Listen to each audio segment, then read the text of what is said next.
is happening, fellow fantasy GMs? I am JJ Wang. He is the bearded one, DJ Dub. And with our powers combined, we are the Fantasy Couriers.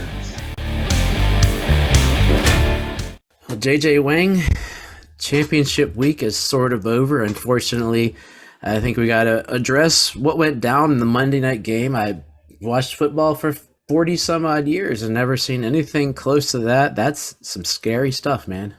Yeah, I'll let you. I didn't really watch it. I really don't. Not too interested in talking about it. Feel like it's bad, but I'd rather just stick to the fantasy. Yeah, I want to start. I don't really. It's the elephant in the room and it leads sort of our discussions, but I wanted to start here by putting, I've never seen like it. I was driving and I heard and I saw and looked it up and was like, wow, it's just, so prayers out to Hamlin's family. I put a post out for our site just with a picture of him and just a little prayer emoji. And that's all we can do right now. He seems to be getting better, but I will put a link in the pod linear notes. One of his things that he wanted to raise money for it's called Chasing M's Foundation Community's Toy Drive. It is up to like $4 million raised. So there's a legacy now through this that Bill's Mafia Nation always hooks up, and then just throughout the world. So I'll put that in there if anybody wants to hook up Damar Hamlin's charity. Feel free to pop it in there. But yeah, our prayers and thoughts are out with Damar Hamlin as everything goes on. We're going to go on with the show, and a lot of this is going to affect that. We're going to have to look at a couple of thoughts moving forward, and we are the Fantasy Couriers. You can find us anywhere. I'm not going to go through all the sites. They're all in the notes. You found us. You're listening to us. It is the end of the fantasy regular season, or so we think it. We're going to get into the off season. So for the next couple of months, pretty much generally till August, we will have one show a week. I'll put on Facebook when we decide. Usually we pop it up Monday at some point. We haven't sat and talked personally together yet. What day works best to record? Last couple of years has been Sunday, but we'll see what works best for our lives and families and where we're traveling. And it might vary week to week, but we will get you one show a week at some point. We promise that. We might even have some listener question episodes we'll pop in there, but that's what's coming during the off season. We're going to talk about what happened last year. We're going to talk about what's going to happen next year, rookies, NFL draft, all that stuff. NFL is a 365 or 366 day a year game, and we are going to be there for it no matter how it goes. Dude, this for me personally was a terrible fantasy week. Holy moly, did I get lambasted. I mean, yeah, I still statistically have chances, but yeah, I won one, I lost one, but like I said, they're not over. But I would in general, I think I probably would have lost one, and definitely I would have won one. So I would have lost all of them. Every single game I had this week, I would have lost, except there are some bad performances from big name people we'll get into. So yeah, it's tough. Before we jump into the JJ Wang conversation part of the day, I got a question to pose you to start. This is the most popular question right now, and there is no sure answer, and I want to see what you think. What in the world do leagues do now with championship games where you have players going? Because there's so many scenarios. I mean, this week could be crucial. Say the Bills win, they get the 1 seed, but they got to play in week 19. Josh Allen sets, you get 0 for Josh Allen, but I have T. Higgins, he could score all these points, or vice versa, or they play everybody. Like, what are your thoughts on what do leagues do from this point on? I mean, I say you just pretty much just call it at this. You call it at this point. Like if it was close. I mean, if the projections were close, that's up to the two owners. You know, they can split the pot that way. I think it's probably the best way to do it. But if it was a blowout, I mean, if you're projected to win by 50, I think probably that guy should probably be the champion.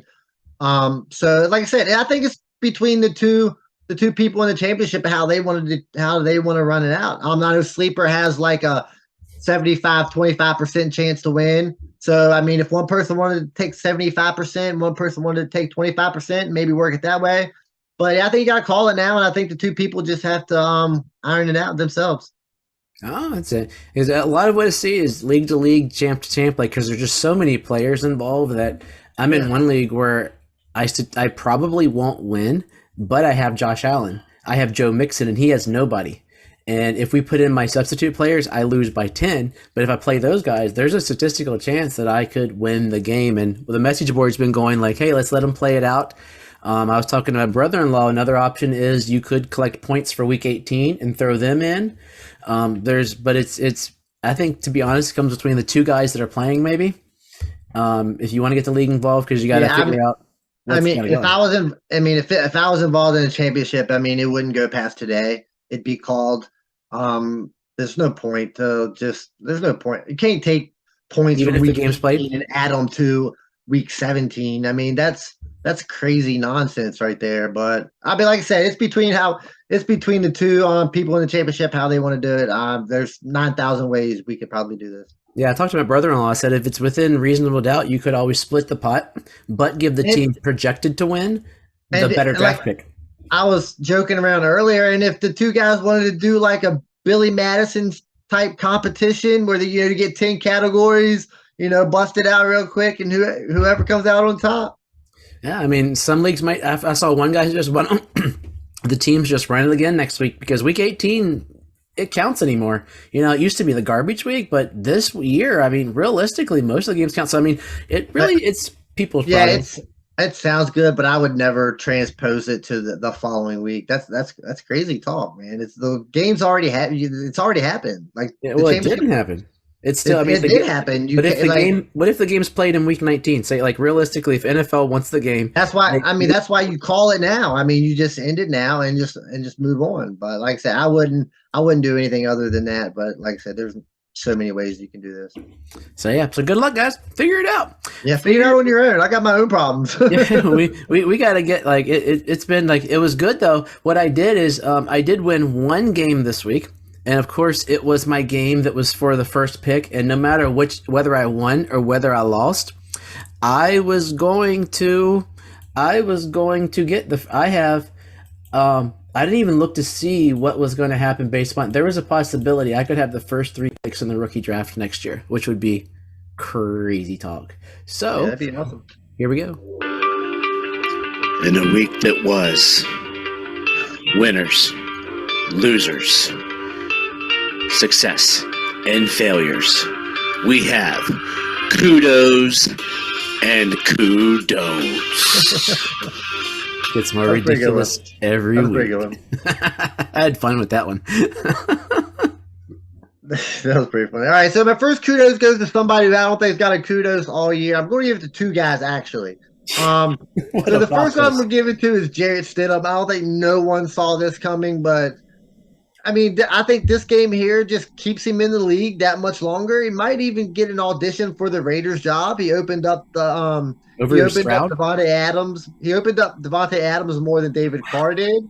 So I mean, we'll see where it goes. And then my other one is, hey, kudos to Russell Wilson for having a good game. It only took you till week 17, but kudos. Yeah, kudos to both of you guys. Realistically, I asked this question last week. Does this change your dynasty offseason thoughts? Would you try to sneak in a Russell Wilson? Like, unfortunately, everybody listens to me and knows that I would try to sneak him if possible for like low ball for him because he sucked so bad this year. Would you think about that? I mean, if you can lowball somebody, but this doesn't help the lowball. This doesn't help a low. This doesn't help a lowball situation. If he has a good game and then like another good game next week, the lowball situation is already passed. You should have done it last week. You're not going to be able to lowball it. What would you give for Russell Wilson in dynasty? I mean, I wouldn't give a second maybe, but he's a starting quarterback. It's going to be almost a first, especially if he has 2 good games here to close out the season. Oh, Jarrett Stidham? Nothing. No, I'm not giving anything for Jarrett Stidham. Okay, I love the next one. I think makes both of us very happy. Yeah, I mean, it's finally. I mean, it looks good. I mean, kudos to Cam Akers. I don't know what was going on early in the season, but these last few games he's played really well. But I feel like, I mean, I don't want to say it's fool's gold, but I mean, you gotta be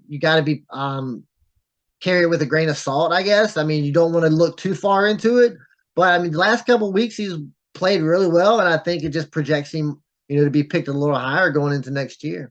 So we're going in really to I mean, offseason, everybody is mostly dynasty talk. Would you look to trade Cam Akers in the offseason, or do you think he's a hold? I mean, I think what you want to trade him for and what somebody's going to willing to give you, I mean, I think you're better off just holding him because you're going to want to give him up from the person who has him is going to think he's worth more than the person that's getting him. So I think there's going to be a fight there. So I would probably just hold on to him. But unless a Rams fan comes at you and gives you a good offer, absolutely. But I'm switching over to Kudon'ts. Baker Mayfield, I gotta give him a kudos. I mean, he had a good week last week. Well, he had like a good half, maybe. Better weeks. How about that? Yeah, but so overall, it wasn't good. He's not a starter next year, is he? I don't think he was, unless they magically won the Super. I don't think he ever was a thought to be a starter for next year. Like I think his best. I mean, his percent. I mean, they just got so obliterated that he still had a 58% passer, 58% completion percentage. He just Terrible. they just ran the ball a lot, and the Chargers just rolled them. And I don't have it pulled up, but based upon all the Chargers running, they probably had, I mean, they have a lot of running yards. I mean, sound possession. I mean, Larry Roundtree got 10 carries, for crying out loud. Remember him? Yeah, I remember. But yeah, Bakerfield not good. Don't seem too much in going into next season. But maybe he's Stafford's backup. Yeah, he's a backup. That's all he is. And the other one is Christian Watson. Seems to be a boomer bust guy. If he's not scoring touchdowns, it's going to be hard to trust. But them touchdowns are very, very tempting, for your lineup. Yeah, I mean, he was hot for a while. Where would you, looking ahead, where do you see, like, is he like a number 50 receiver? I mean, Romeo Dobbs got more catches. They had 4 and 5. He had one less target than Watson. But I think both of them are probably in that wide receiver 4, wide receiver 5 range. I mean, it could be as high as, the top end, or the low end. It doesn't surprise me. I mean, Rodgers isn't throwing for a lot of yards, and Rodgers might not even be the quarterback next year. So yeah, I mean, they could move on from Rodgers. Lazard could be no one, and those two guys could be 1 and 2 on the team, and we're talking different ideas. We look back at this. All right, switching over to pleasure and pain. This first guy that I got here, I got Daniel Jones. I mean, he's earned a big time contract, right? I mean, I feel like going into next year, he's like the quarterback 8 this year. Going into next year, he's going to be drafted like that, right? I don't think he will, but I think he should be. Does that make sense? Like, it's still Daniel Jones. Like, you look at Daniel Jones and you hold your nose and you go, Daniel Jones had a great week this week. Why did Daniel Jones have a great week? Because he ran the ball. Like, you're going to look at it and everybody's going to look at it and go, ew, it's Daniel Jones. Like, I think he should be. He's been doing it all year. I mean, he's had a really solid year with no wide receivers. Yeah, I got one Daniel Jones in our one league, but I think there's still going to be that, like, for the opposite reason that I was still high on Russell Wilson, even though he was terrible this year. People are still going to be low on Daniel Jones because he just has that Daniel Jones stink. So I think some smart guy, some smart owner will draft him, but everybody else is going to avoid him because he has the stink of Daniel Jones, even though he totally should be I would probably put him 10. Just thinking about that's what I'm saying. So that's where he's at. He's a top 10 quarterback. So I mean, I feel like Gustav, you'd pick him ahead of Cousins. I mean, all these other Cousins is like a 12, and you'd pick Jones ahead of him. Yeah. So the next guy I've been waiting for this all year. That's Tom Brady. Finally had a bomb game. We won't talk about his wide receiver. Talk about his wide receiver later. But I mean, he killed it. 43 points. He might be coming in at the right moment. I do want to say Brady is on pace to break the all-time completion record in a season. He might not get to 800 like I predicted in my whatever the show was, bold prediction show, but he is on pace. He could hit 750, 760 next week. So my process was right. My numbers was just a little wrong. Yeah, Brady can. Of course, this is like this has been sort of my year. I have hit some guys that have just crushed me. I'm sitting there, I'm like, I had Daniel Jones, and I was riding high, feeling magnificent because he got a lot of his points early, and then all of a sudden, Tom Brady comes out of nowhere and puts up 51 on me after Daniel Jones is 40 something. I'm like, cool, I'm gonna what? And story of my year. Yeah, it's fine. Hope maybe they're going to click at the moment, but yeah, we've been waiting for that. But he was hard to start a championship game, but I mean, coming through when it matters, just like he always does. My Super Bowl pick, buddy. Yeah. So switching over to running backs, I mean, I can't get any more pleasure out of life than this guy right here, and that's Austin Eckler. Like finishing out as the RB1. He's just been a top running back for 3 or 4 years. I mean, Eckler is like bordering Hall of Fame fantasy status, right? He's been solid for a handful of years, and he's been a top 5 running back, top 3 running for like 5 years. Like ever since he's come into the league, he's been like that top guy. I mean, we're talking Hall of Fame fantasy here.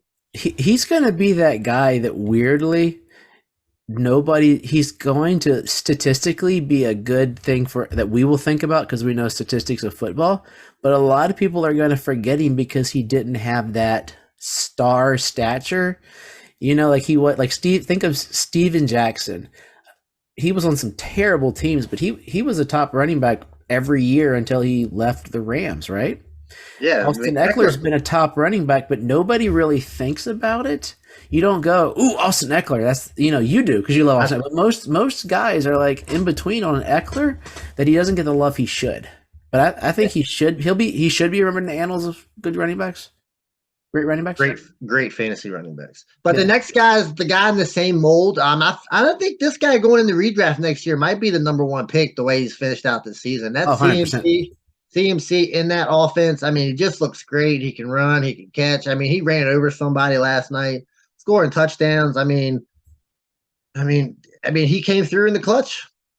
The moment he got traded to San Francisco, it didn't matter how the year ended. He was going to be number 1 next year. I think that was like, if he's in Carolina, people argue for one. But being in that San Francisco team with what's there, if he's not number 1, you're in a super flex league, basically. But he is the best running back in the league, best well-rounded. Like if Austin Eckler would be as good as McCaffrey if he got more touches. They just don't give him the touches, which is why he falls in that thought pattern, But Christian McCaffrey being in that thing, 100%. All right, switching over to wide receivers. This one kind of surprised me when I seen it. No, I played against him. Devonta Smith had another 100 yards, and somehow in our trusted process league, somehow he's a top 10 wide receiver for the season. It is crazy, and I don't see Devonta Smith as a top 10 wide receiver. Looking at the whole season, he might be 12 in some leagues, but I mean, he's finished coming on strong at the end of the season. I've been impressed with this guy so far. Yeah, so I was going, as you said that, I wanted to go back, and it's this back half. He's had a December to remember. Yeah. Like that's the rest of the year. I mean, he had that really good 169-yard game against Washington, and then it's been a bunch of poo and mediocreness throughout there.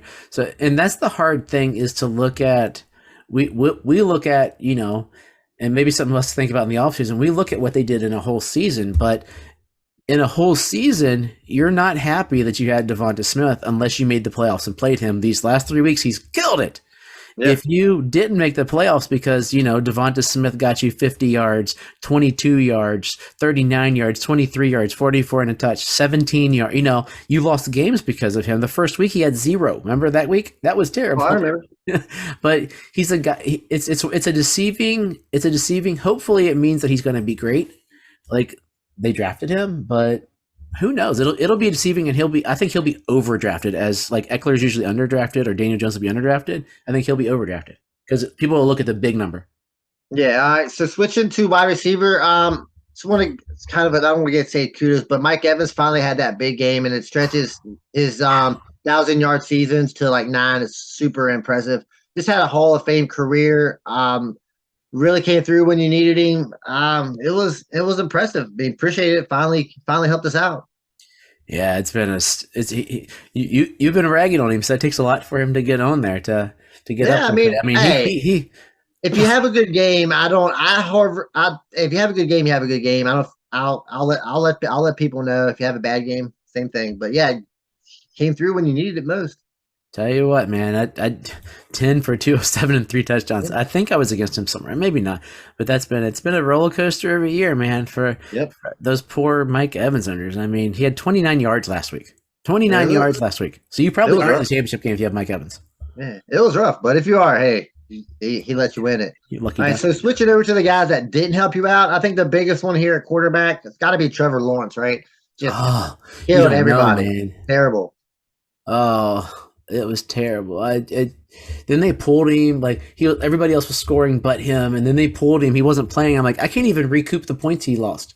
It was like I had him starting in 3 places. I won one of them because it was the dumpster bowl, but the other 2 I couldn't recoup the points. So getting 5 points from your starting quarterback in Superflex is a death blow.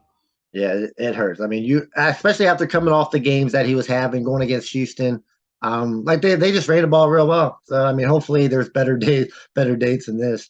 Switching over to running back, these 2 running backs, I mean, they've been drafted high and they really let you down, right? Dalvin Cook's let you down the last couple weeks. Might not even be in the championship if with him. Barkley, it's kind of tailed off here at the end of the year. Barkley maybe still might be ranked a little, higher going into next year, but Cook's definitely falling, right?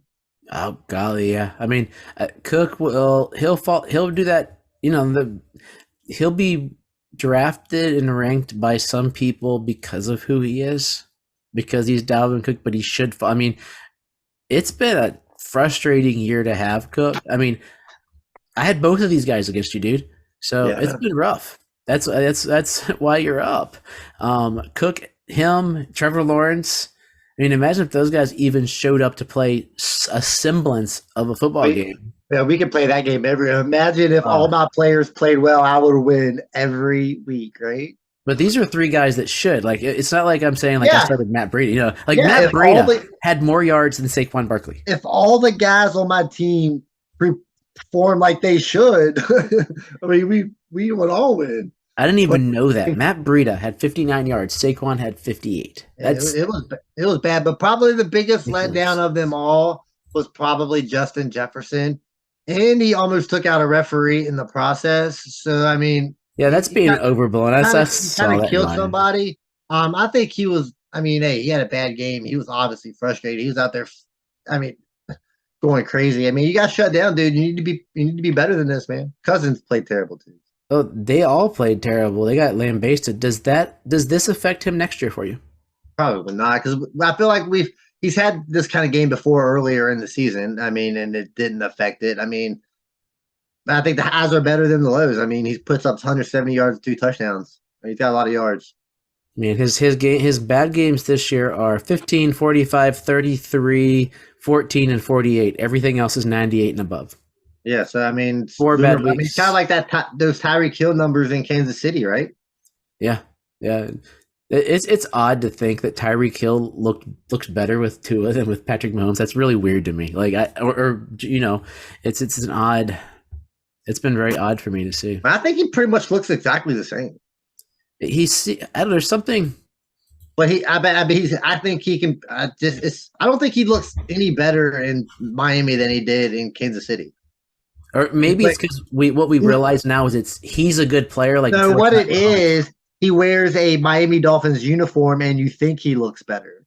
I think what it is, honestly, is before we can now say that he's good, versus before saying that it was Mahomes making him good. Does that make sense? Yeah, I mean, you can still say that, but I mean, I don't think Tua makes Tyreek Hill look better than Patrick Mahomes made Tyreek Hill at all. So. Yeah, we'll make it tight. Okay, let's look at your last 2 poo-poos. These probably hurt a little more for you. Yeah, I wasn't going to bring them up too much. But yeah, Metcalf and Lockett, Seattle, they play bad. Receivers play bad. The quarterback, I can't even remember his name, but he hasn't played as well the last few games. But you would expect more from these 2 guys. 1 catch out of Metcalf, 2 points out of Lockett. It was terrible. Yeah, they stunk it up pretty good. But I was surprised. There's one name I forgot. I was surprised you didn't throw up, and that was your boy Brandon Ayuk. I was going to, but I took him down. We'll talk about him more in the offseason. So, really quickly, as we're jumping into, if you're playing Week 18, some people still are. I'm going to give you Week 18 in a nutshell in about a minute and a half. We're not going to go too much into players. You can look at rankings. I'll put some up at some point this week, hopefully. But Week 18 in a nutshell, there are 2 games on Saturday, Tennessee and Jacksonville. These games have meaning. Winner goes to the playoffs. So if you got guys on those teams, you're going to play them. Kansas City versus Vegas. KC's trying to get that number 1 seed. They're going to play everybody. Devontae Adams could have a great week because Jared Stidham loves him. You play your guys on that day. Sunday's a normal day. There are some games with meaning when they go in. Like, to be honest, the team that could be in, like Buffalo now has to try. So if you have Buffalo Bills, you're going to play them. You got Cincinnati's playing for the division. So they're playing Baltimore. So there's some good, meaningful games. And then Sunday night's game is a go big or go home, Green Bay versus Detroit kind of deal. So there's a lot of value this week. This is always a good week because fantasy's done and the games have gotten better as we've gotten older, it's kind of a good thing to enjoy a week of football. I got a league where we threw a $10 thing out for high score of week 18 just to have another week of fantasy, and it doesn't affect anything big scheme, but it just makes it fun. Yeah, if you play week fantasy in week 18, you probably shouldn't, but hey, it's there for everybody, right? Yeah, I was talking to a guy this week. Their championship game is this week. I was like, oh, he's like, yeah, the commissioners wanted it, and I'm in that league, so it is what it is. So, but if you do it, you got to plan accordingly, and you don't have to plan like we used to, where Peyton Manning didn't play most of December on most of those years, and they choked. Surefire waste of a touchdown. Okay, here we go. Let's close it out. We'll start in Kansas City. 17-yard tight end touchdown from Patrick Mahomes. That's Kelsey. Nope, of course, I needed Kelsey to score a touchdown. It's Blake Bell. That is for sure, eh? Surefire waste of a touchdown. Never heard of him. Oh yeah, I've got. When you have Kelsey, you got to know the backups. These two, you've already mentioned him this week, but I think it's worth noting that we have a 16-yard run in Denver, a 4-yard run in Denver, and it's not by a running back. It's Russell Wilson. If you had Russell Wilson, you're not in the championship game, so you're not playing him this week. So after all the poo he did this season, those 2 touchdowns are for sure. Surefire waste of everything. You stink.